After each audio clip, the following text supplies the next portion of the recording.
2022 সালে একসময় বলিউডে আলোচনার কেন্দ্রবিন্দু হয়েছিল ললিত মোদি ও সুস্মিতা সেনের এক একান্ত ছবি। সমুদ্র সৈকতে একসঙ্গে ছবি শেয়ার করে ললিত মোদি তাকে অর্ধাঙ্গিনী বলে সম্বোধন করেন, যা নেট দুনিয়ায় সাড়া ফেলে দেয়। যদিও সুস্মিতা সম্পর্কের কথা মানতে নারাজ ছিলেন তখন।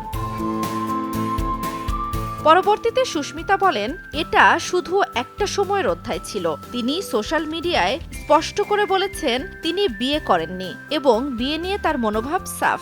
নীরবতা কোনো দুর্বলতা নয়, তাই তিনি নিজের অবস্থান ব্যক্ত করেছিলেন। সুস্মিতা অনেক ট্রোলিংয়ের মুখে পড়লেও তিনি এসব মজা হিসেবে নিয়েছেন। গোল্ড ডিগার ট্যাগ নিয়ে তৈরি মিমগুলো তিনি উপভোগ করেছেন।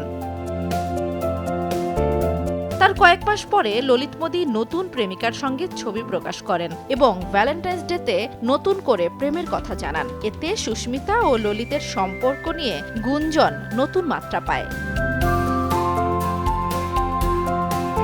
জান্নাতুল দোলনা, সময় সংবাদ।